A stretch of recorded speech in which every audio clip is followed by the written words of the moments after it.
Welcome back, everybody. Welcome back to another installment of that in which we view the junk. It's a junk view. We're gonna go somewhat contrary to how we ordinarily operate around here, which is where we ramble at length about things. So today we're gonna ramble at length about two things. The goal is to get one of these into, it came from the Workbench Volume 17, The Nameless. We've got here the Hobby Park, which had burst its way out of its plastic during transit, and the DKKY, Model Accessories Mall around you. Whatever that might mean. This guy is all metal, as it says right here, all metal. And then it says reverse. Oh, very, very loosely assembled. Just sort of put, oh, very loosely assembled. Here's the screw that goes here. And here is the spacer that is supposed to go in there. So that little fella has rattle trapped apart.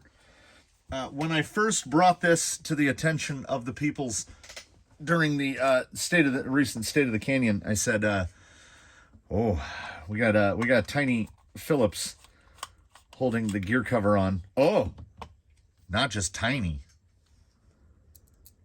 tiny. Look at that little guy. Yeah, you'll lose those pretty quick." I have said many times in the past, I favor a gear cover only in those instances where imagine that there's a crawler here and this guy's sitting in here. Say there's something back here that has wires going to it, or this guy is like this with the spur to the front and the servo wire comes by or something. I will, in those instances, just some occasional random lithium grease. But most importantly, oh, yeah, it's nice. It's nice. It doesn't feel too gravelly. It feels a little rough, and that roughness is probably due to the fact that we've got some grease on the spur gear on the Hobby Park, but odds are pretty strong that when we get inside of it, it's going to be 2.5 mil on those. But yeah, 2 mil on those. There's no reason for that. Like I say, if at all possible, I will forego a gear cover. This gear cover looks very similar to the gear cover that comes on an Amazon Dig box. It just happens to be red instead of the sort of anodized. What? Oh, okay. All right. You know what? I'm not mad at that. It's threaded. So you don't have to take it off to adjust your slipper. Bonus points to the, we're just going to call it the Dickie. Bonus points to the Dickie on that one, but I mean, is that one thread? Two? We'll call that two threads. Take note, manufacturers of things that cost a lot of money. That is a solid idea. Yeah, it's impossible to tell if there's any wiggle to that at all because the whole gearbox is loose as a goose. So let us make an attempt. Oh, and getting these in, this is not fun. If I had a gear plate from a dig box, and I might allow me to yeah, these are all loose, like really loose, which, that's okay. They know we need to take it apart anyway. Into the bin labeled Gearbox Misc. And yes, this is the gear plate from an Amazon Dig gearbox. I have them, a couple of them flipped to motor forward, so I don't need these plates anymore. That's how you do it. That is the correct way. Oh, let's see. Yeah. So I feel pretty good about that, as the QT, the Amazon Dig Gearbox, is really quite good. So there's a very strong chance that the stuff included inside the DKKY, there's a little bit. I don't know how well this will show. We've got 0.5 millimeter or so. Now, yeah, see, that is what you want to see, though. Now, a lot of that is the weight of this tank of a spur gear, which will be gotten rid of. I don't know. Maybe there is grease inside there. Well, we started with that guy. This is one of those instances where it doesn't matter if the parts overlap. We're gonna get one gearbox out of this, no matter what. If memory serves. Oh, and yes, I apologize for my allergies. I recognize that this guy is. I think this guy is about $20, which is pretty cheap. And like I say, I'm all in for metal motor plates. I don't remember, but I know it's not enough more to say, oh, well, I'm not going to get that guy because it's too expensive compared to this. Now, I will say, good gracious and good gravy. If weight is a consideration for you, now, this guy is plastic. Plastic case, plastic spur gear. We'll see what the gears are inside. They might be plastic as well. I should be on grams. This guy's 90 grams, like complete. This is going to be heavier. This guy's 164, so almost double the weight. Now, we have cost-cutting measures and weight-saving measures all over the place. This is just a nut right up against the spring.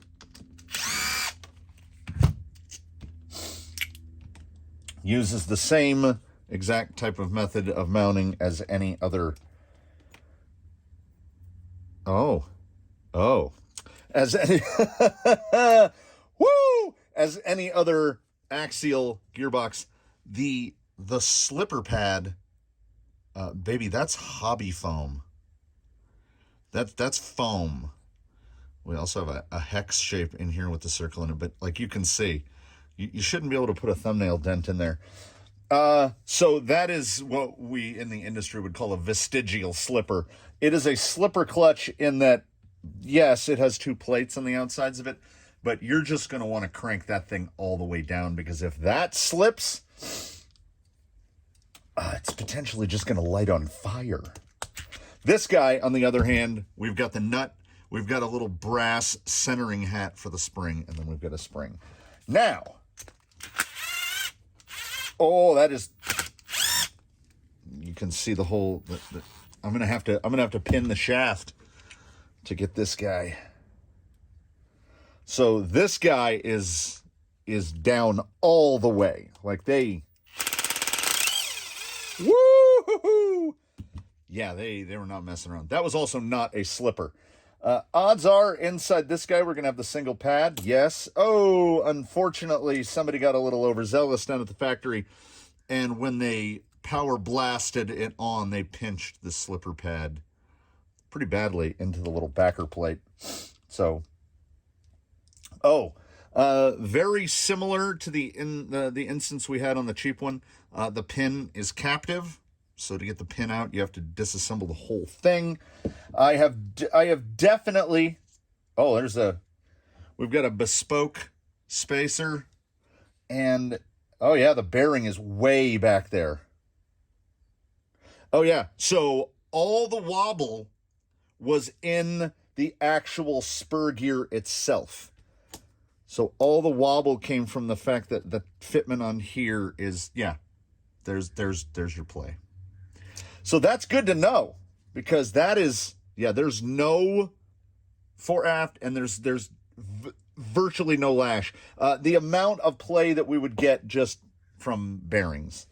This guy, he's got that little bit. Not enough for me to say, well, we're done with you. Also, he is running the same tiny little brass spacer that was in the box with a bunch of play in it. So we're seeing a lot of similarities between this one and the basic 10-2 clone box. But there's a lot of promise here.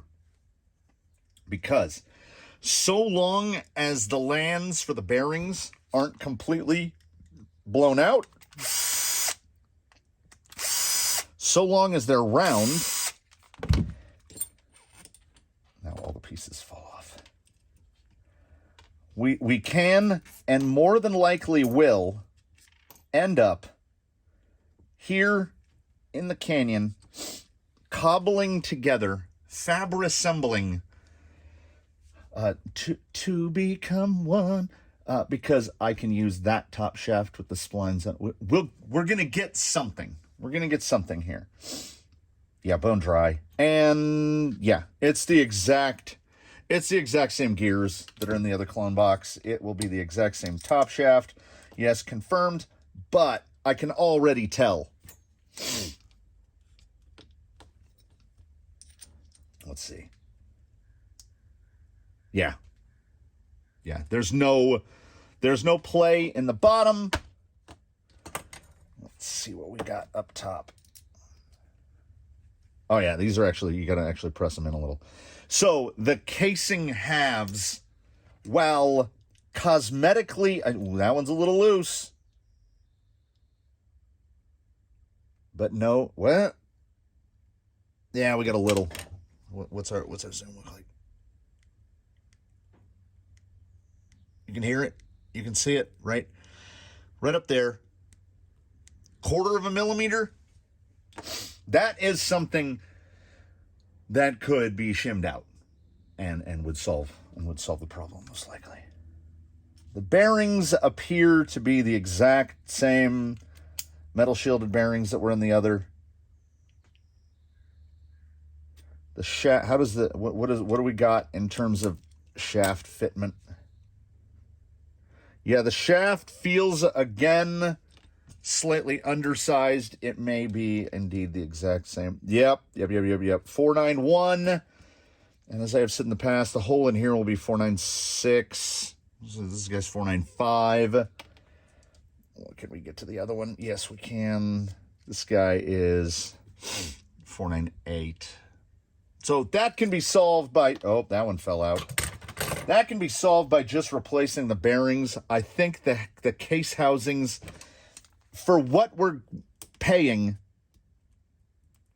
yeah, it's not too bad. But about the same as the bottom. So were those both on the same side? Or was it on the other one?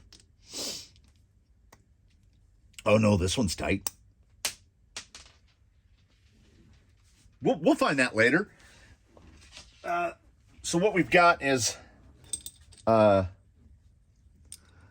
we've got tight hole, loose hole, tight hole, loose hole. 50% ain't bad. Is this the same sort of chromey shaft that doesn't want to come out? Yeah. So the shaft is like 0. So we got a 496 into a 496. So usually if you want to take these bearings out to replace them, or if you want to remove them in any way, you gotta bang them out with a hammer. Because we've got a 496 shaft in a 496 hole. Interference fit, as they call it. This is a curious little piece. And as I've noticed with these gearboxes, you don't have a choice. Whatever the spacer is, like on this guy, so it's the exact same slipper mounting apparatus that was on the other 10-2 gearbox. You will notice the groove that the pin goes down, it goes all the way down. Yeah, you can see how deep the slot is, right? So if you forget to put this on, this thing will slide all the way down until it is physically contacting the motor plate like that. And that's not good. So don't leave the spacer out. This guy, on the other hand, using the axial method, if you don't put a spacer in it, it doesn't matter. That's as far back as that plate is going to go, because there's a shoulder. So I do, in today's power output era, looking at the motors that we're using and the batteries that we're using and all that stuff, that is a design weak point, particularly if you have a single pad slipper, which you're going to have to tighten down really tight to get it to work, it's got to be like with this style, or if you're using a slipper eliminator, like you'll notice, look at a stealth gearbox that just uses those little molded plastic hexes on a shaft with flats. That thing, something else in the chain is going to give probably the tooth on the gear. That's why I firmly believe that's why Element sticks to 48 pitch gears. This guy being all plastic, his standoffs are also plastic. That is suboptimal. But companies like Traxxas for 30 plus years have been doing an all plastic gearbox with just a metal mount, because this is where you need metal, basically. You can get a little more forgiving with the... Oh, are they part of it? Oh, they're part of it. Excellent. Excellent. Excellent, and also, darn it, because if you're going to go ultra lightweight, which is like what we have here, I mean, wouldn't we all just like to get rid of that and just run this guy right like this? Just put some spacers on there and get your weight down as far as you can get it down. Now, a moment of truth. Let's find out what we got inside. They are greased. They're greased. They are greased, and they are all plastic. How is this guy fitted? Nice pin drive. Okay. Pin drive, flats. Now, unfortunately, Element, in a move that, everything in the industry wants to be bespoke on some level, they actually, when they machine their shaft, they machine off part of the threads as well, so that their little bit like this that fits on is smaller in diameter, so the parts are not cross-compatible, so you couldn't just slip an Element spur on here. And Element makes good spurs and good spur holders, but we can't use them. Yeah, but there's no play in these at all. How does the shaft look?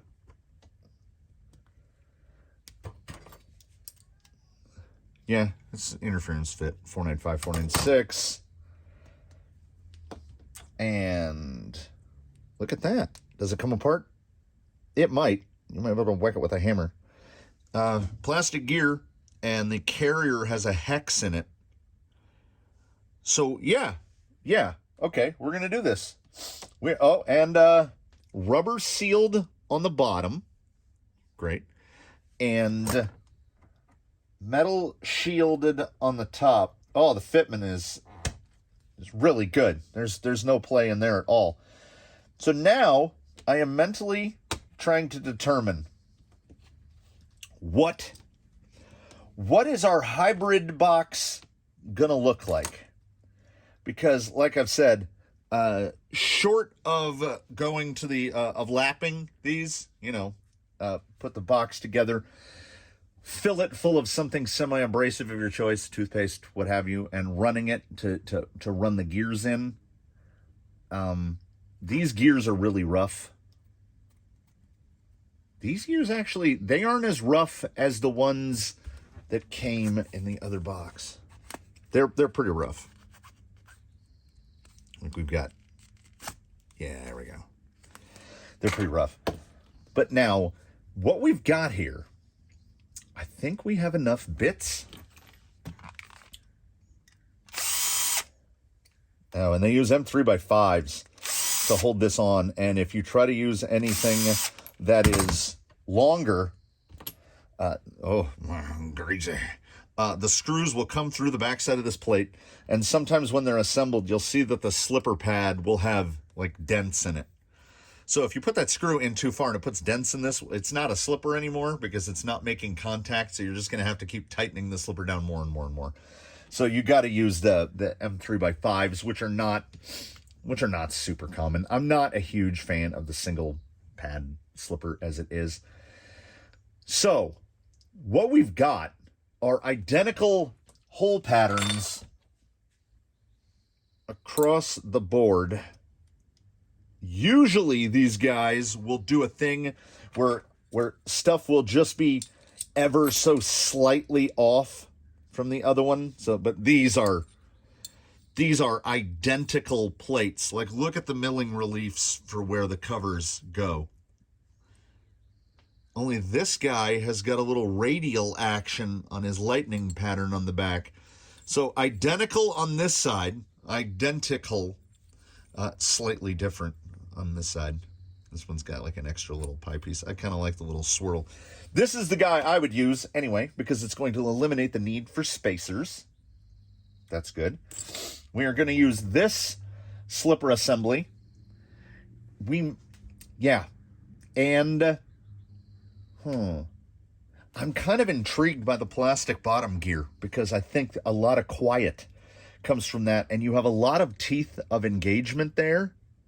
It is 48 pitch, but I think if we're going to pull the gearbox, I am going to pull the gearbox out of this. Is he in frame? Out of this gentleman right here, who is running a obsidian plastic axial regular 10-2 box with the gears of my choosing. I'm going to get this guy out of here. We're going to take and by we, I mean the royal we, which is me. I'm going to take one more gearbox apart, and I'm going to use, and see, no matter what, with the switchy swappy, when you're done, you still have 3 gearboxes. But I'm going to have one gearbox that is the this of gearboxes, what I had hoped for. I still haven't come to a conclusion as to which housings I'm going to use. I'm honestly leaning towards the plastic. It will make it quieter. The plastic with this mounting plate, yeah, it looks like the spacers will fit. This main gear, because I'm intrigued by a plastic main gear, I think it'll be safe. And then I will probably put the axial middle gear in, and then I'll just take whatever parts and throw the other 2 back together. So before we get to the stuff where I pervert it into what I want it to be, which one of these would I buy? Well, I mean, the Dicky is certainly an improvement. The selling point to the Dicky for me is the part that I didn't even know was a thing. The ability to adjust your slipper clutch without taking off the gear cover, if gear covers are something that are important to you. I don't do things like fording streams or driving in the desert or any place that's particularly sandy. The canyon's a little more clayey than it is sandy, so I can get away with no gear covers, even with, as you see right over there, 48 pitch gearing. Now, if you drive in a situation where there is a lot of sand, then yeah, stick to gear covers. And I know that this guy is within $10 more than the all plastic guy. The amount of slop that's in this, I wouldn't even call it a slop. It's got a little bit of wiggle, which could probably be cleaned up by putting a little bit better bearings in it.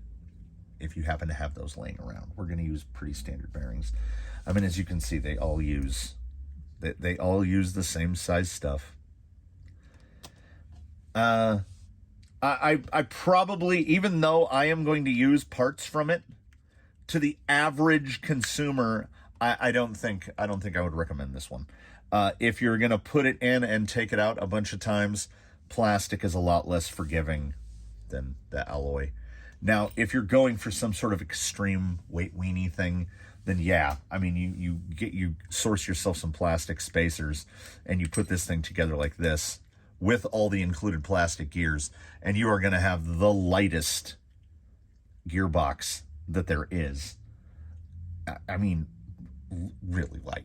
Plastic gears, plastic case, plastic spur. We got 32 pitch on there, so you wouldn't need a cover even if you're running in a gnarly environment. Like, I would dispose of that and the tiny little screws and all that and make this guy into that, which is what I will most likely do as well. But I would say this guy is a fitting. The Dicky is a more fitting choice for like 95% of people. I think the solitary drawback of it are these. They love these things. I have a stack this high because I don't believe in them. They tend to be hardened, so they will beat up your pinion gears. Now, you absolutely don't need a gear cover if you're running something like this. And if you're running some ridiculous amount of power through it, yeah, if you don't care about the sound, go ahead. But for a crawling environment, I put at least one plastic gear in there, generally the spur, or in the case of a stealth, you know, the main gears down at the bottom are plastic and the spur is plastic, and that's why it's a stealth. That's why it's so quiet. So my goal is to carry some of that quietness over. I would like the gearbox to be quiet. So I'm gonna assemble my hybrid, and then we'll oh, yes, we should. You're absolutely correct. Thank you for suggesting it to me. We should indeed. This gearbox is quiet. So what we need, of course, our end goal. We would like to be in the neighborhood of as quiet. And I do this with cruise control. It's much easier this way. It's not loud, right? So this, actually we can get a little slower and then it'll just be gearbox noise. That's about gearbox noise, right? If you get up higher, the motor, now we're hearing the motor. But that's wide open throttle. You hear the little whistle of the gear. But at really low speed, we don't have a lot of gear noise. So the goal is to match that, but you can see here that little eccentricity of the gear's got a little, and again, that's plates and pins and stuff that don't fit as well as they could. It's not bad, but if you hear a there's a little bit of eccentricity. Can I build a gearbox out of Amazon bits that will be smoother, less lashy, and at least as quiet? Oh, do I have it? Yeah. Here we go. Let's go pseudoscientific because we can. So I'm gonna leave. Let's go to 20. So I've trimmed out the mix on here to 20. Then we'll do this, and I'll shut my mouth here for a second. And I also recognize that ordinarily something like this is to be used. You know, it's measured at 1 meter. We'll just find a spot that we can set this, and this ancient Scosche SPL 1000 measures in DBC because you'll get a bigger number. So if you're doing if you're testing your Kerr stereo, you'll get a bigger number. So what I'll do is we'll just put it. Where am I going to put it? I got to put it somewhere where we can all see it. There we go.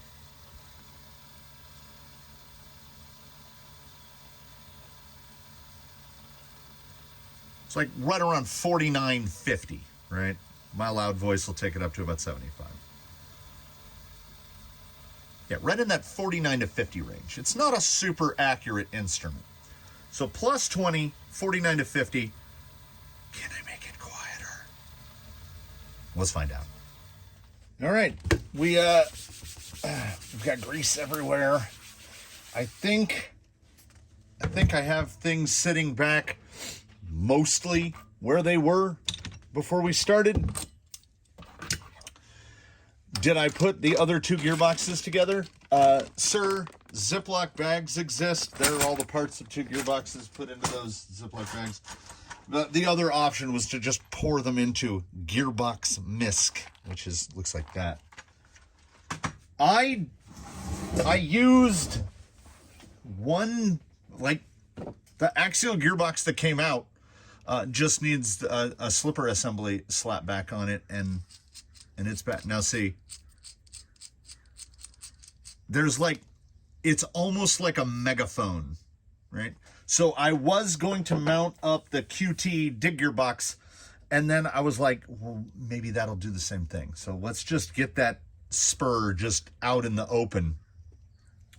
So this is almost in its entirety the cheapy plastic gearbox. Now I understand.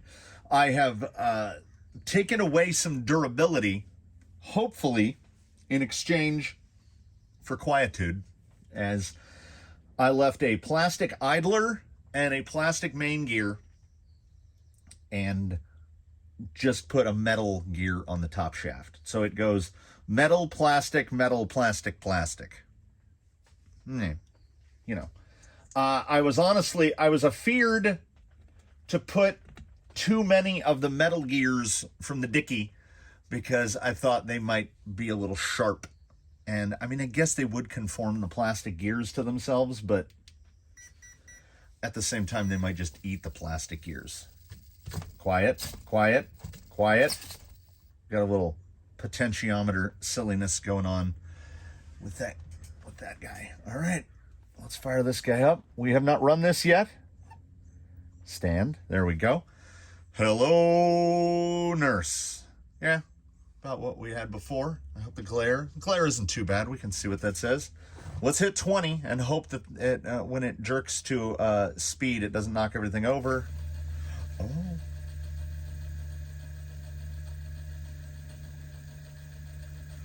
Now, the readout is showing louder. To me, oh, that's why it's louder.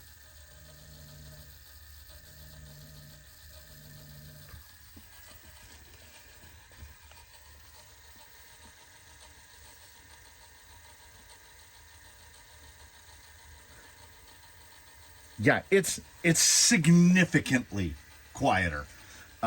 Something like, I don't know, maybe a drive shaft is rubbing on Susan. But it gets way louder now when I set it down. I mean, that's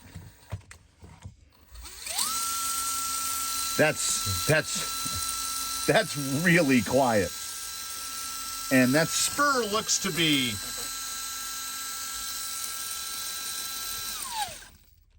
so the $20 gearbox is not bad. What I did, these are 9mm spacers. So I just got rid of all that stuff, slapped it on there. With the way the slots are configured, I don't know why, but I had a surplus of 90-tooth Kimbrough gears. And most of these gearboxes, most any gearbox, this one included, the only thing they really want to go up to is about an 87. Because this is a 21-tooth pinion, so 2190. I don't have any Kimbrough 87s. If I did, I would be running one. But the motor slot it's all the way over. Like, it's as far as it will go, and it will just hit a 21. So I can't go up in pinion at all. I would have to go down in spur. It's pretty darn quiet. This video is already going to be super long. We're going to take it outside and wheel it around. I'll do the outro outdoors. It's really nice out. So I'll do the outdoors, and we'll take a listen to this thing out in the open, because honestly, it's going to sound much louder in here than it is out there. When you get out there, you're probably not going to be able to hear it. The current Canyon Speed Secret, I like to bury this one deep in the episode. I could have gone really light grease. I could have put some super lube in there, and it would probably actually be even a little bit quieter. But the Speed Secret right now in the Canyon, every gearbox that gets built gets absolutely packed full of grease, and the 2 tubes are right over there. CRC braking caliper, I brush it over all the gears, and then I just put a thin ribbon over the top, Mobil 1 full synthetic. And that seems to be because what I was noticing with the CRC by itself, it's almost too thin, and it would come off the gears too fast. And this is about as smooth and quiet as you can get. Now, all those gears in there are fresh gears, brand new. So we will see over time if they seat together a little better and we can get it a little quieter. I don't know when my obsession with how quiet can we get this, I don't know when that started, but here we are. So, oh, I almost did it. I almost started lipping the outro, and I said we're going to do that outside because I got to get outside. I've been in here wrenching on wheels and building gearboxes now for too long. Let's go outside. We'll outro outdoors. We'll get this one up to a proper canyon length. I almost did the outro again. So welcome outside. Welcome to the canyon. Today, everything loud. Neighbors loud, dogs loud, everything loud. This guy's not loud, though. Wheeling it out here at full throttle, it is, I think, unquestionably the quietest thing we've got. And this is not altogether surprising, as it's kind of the first thing I've built that I was looking specifically to make it quieter.